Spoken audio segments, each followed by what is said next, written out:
Okay, Kendall again, welcome back. Today we're going to continue the conversation on different creative ways of buying houses. I'm going to go back to the beginning of my story because when I first learned about all of these strategies, you got to understand, why was I so excited about real estate investing? Why am I so passionate about this today? Well, in order for you to understand where I came from, we got to go back 14 years ago when I first got started. Kind of what led me to the point of real estate investing is I had spent 6 years going to school. I was going to be a dentist. When I didn't get into dental school, I felt like I had been climbing this path, climbing, and all of a sudden the floor fell right out from underneath me. How many of you know what I'm talking about? You're working for some goal, you're working for promotion at your job, you're trying to accomplish something, and then it just falls out of your reach. Well, that's where I found myself when I first found the world of real estate investing. And I said, dang it, I don't have any resources. All I had was time. All I had was a willingness to learn and to go out there and make things happen no matter what. So there was a phrase that one of my mentors told me. He says, Kendall, I want you to be dumb enough to listen and smart enough to follow through. And for the first few years, I lived by that. I just lived by it. I said, look, if they're going to show me how to do it, I'm going to do everything they say. Because when I came into the world of real estate, I didn't want to be an investor. That wasn't my initial goal when I first got started. What I wanted was to prove to myself, to prove to my family, to prove to my wife that I could succeed, that I could be successful. Because the previous 6 years, remember, the floor fell right out from under me. And I viewed myself as a failure. And I said, I got to find a way to pick myself up. So they told me that I could buy houses with no money or no credit of my own. I said, okay, cool. Show me that. Well, let's go to the whiteboard and I'm going to show you how this works. Because again, dumb enough to listen and smart enough to follow through. So they said, look, Kendall, you only need 3 things to buy a house. I said, 3 things, that's it? They said, number 1, somebody needs to find it. This is to buy a house traditionally. Number 2, somebody needs to bring their credit to get a loan. And number 3, somebody needs to bring money. And I said, yeah, that sounds pretty accurate. The challenge is I don't have any of those. The only one that I could bring was the ability to find the deal. And they told me, they said, that's enough. I'm like, you got to be kidding me. How is that enough? And they said, we'll show you how to find the money and how to find the credit. And I said, okay, cool. So I went out and I started searching for houses. And I found a little house. And this is what it had out in front of it. It had FSBO. Now, what does that mean? That's right, for sale by owner. Now, when you see a for sale by owner, what should you do? You should go knock on the door. You should say, hi, see your house is for sale. I'd like to take a look at it. And so I did that. I did just that. I went in and I walked the property and I got all excited. And I walked out of the home. And the man that trained me in this business, he said, Kendall, when you have an opportunity, you always want to say, I'll take it unless I change my mind. I said, okay. So before I walked out of the house, I said, you know what? I'll take it. And I knew the seller, and her name was Becky. And she says, don't you think you ought to ask your wife first? I said, you know, that's a really good idea. So I walked around the corner because this was just around the corner from where I was living, from where I was renting. And I called my wife and I said, babe, I didn't call her. I walked in, I called for her at the house. I said, honey, we're going to buy this house. She's like, how are we going to buy this house? I said, I don't know, but I already told him I'll take it. So we walked over and we walked through the house together, and immediately we started creating this new realm of possibility. Like something that was so far out of our reach, just hours, just minutes before, was now a possibility because we declared it such. We said, no, we're going to figure out how to make this work. So we put a contract. I had to call my buddy and say, hey, I need to write a contract. How do I do that? He showed me how to put a contract. Sweet. So I got my first property under contract. I was so excited. But then the reality set in of I still didn't have credit and I still didn't have money. Well, what can I do then? Well, this was back a few years ago. I've been doing this for 14 years. But how many of you remember what the lending environment was like then? Let's see. Yep. He's got a pulse and he can fog a mirror. I qualified.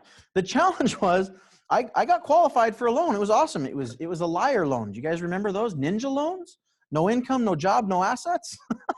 Well, they don't do those so much anymore. But this Ninja loan, I got approved. The challenge was my payment was $1,200 a month. And I was renting for $650. Now, I'm the college student that didn't get into dental school making 20 grand a year. Can I afford $1,200 a month? No, I couldn't. But I wasn't going to be rejected here. I was on a mission to figure out how to do this. They said it could be done. All I needed to do was be smart enough to listen and dumb enough to follow through. Or dumb enough to listen and smart enough to follow through. So I said, okay, how do I find this?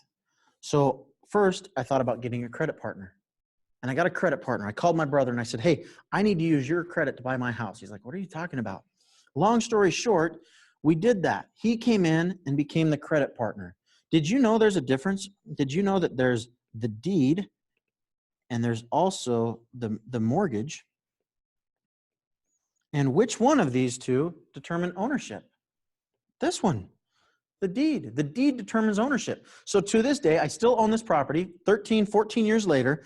And to this day, I own the property, but the mortgage is in my brother's name. Now, what about the money? See, that's what I had to find next. And if you've already watched the video on self-directed retirement plans, you know how I found the money. I went and borrowed $10,000 from my buddy.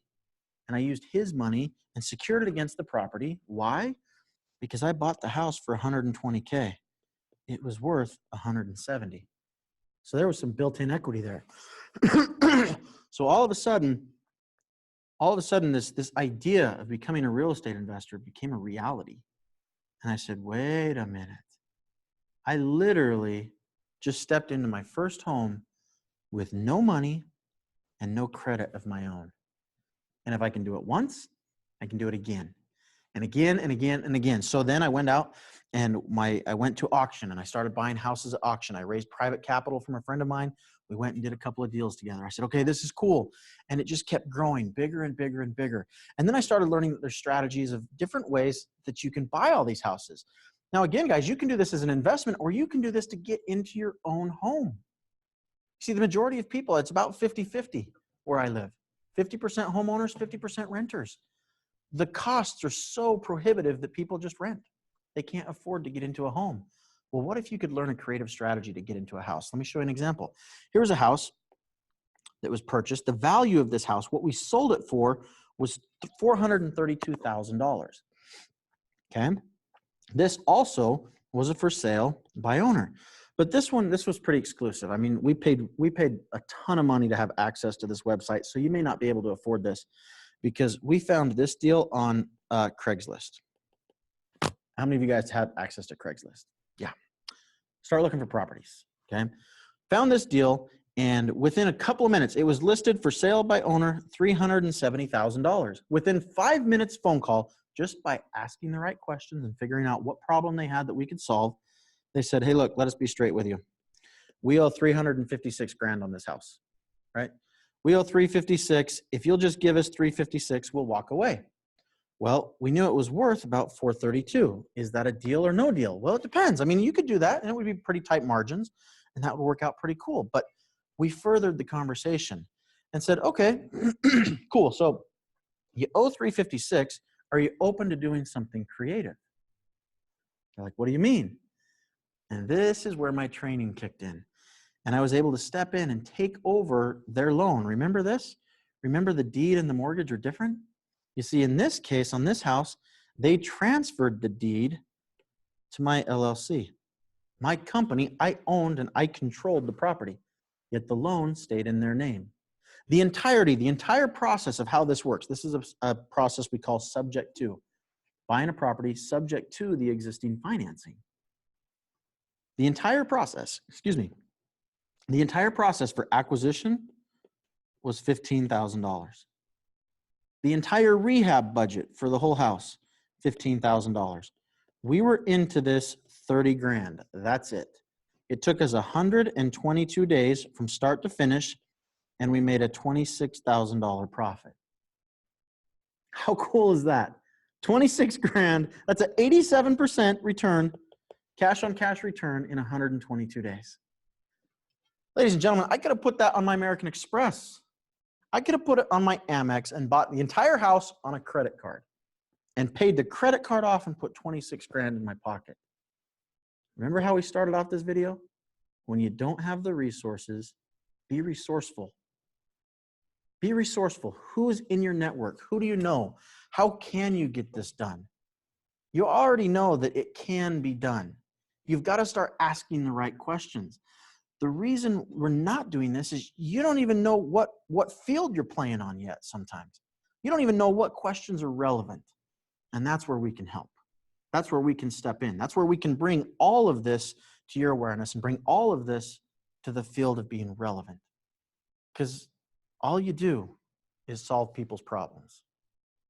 Are there people that are willing to give up equity for peace of mind?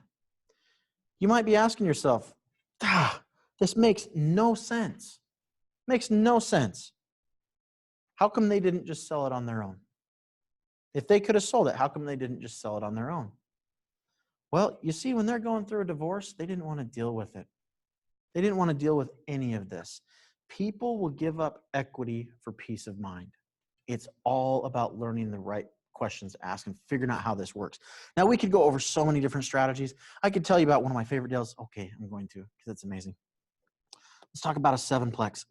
7 units. 7 units that cash flow. The net operating income is $44,000. The cash flow, whoops, let me back up. Whoop. The expenses are $14,000 a year, leaving $30,000 a year in what? I lost my connection? Okay, hold on. I don't know why we lost connection. I think we're back. Do we see it all? Are we good? Okay, we're good. Okay, so $44,000 is the net operating income, $14,000 in expenses, $30,000 cash flow, right?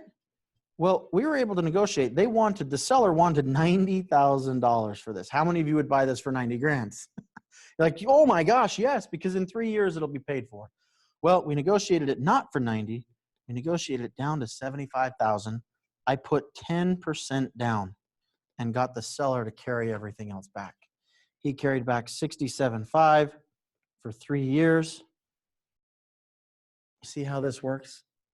You just got to bring it to your awareness. You just got to know what questions to ask, what problems to solve. And when you can do that, the world becomes your oyster. You can do anything you want in real estate so long as you know how. The question is, are you willing to do what it takes? You see, I was. Remember my path? I felt like a failure.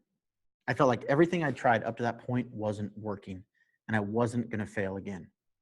So I decided to jump in. I decided to jump in and be smart enough to listen and dumb enough to follow through. And the rest is history. I've now done over 350 deals. Okay? 350 deals, 15 million in capital, all because I followed the process. It's kind of like Legos. I don't know how to build Legos unless I have the instruction manual. What we're inviting you to do is come down and look at the instruction manual. See how this works. So get back to the person that invited you down here. Get back to the person that showed you this video and say, hey, I want to learn more. How do I do this stuff? And then I look forward to talking to you guys in further videos. Have a great day.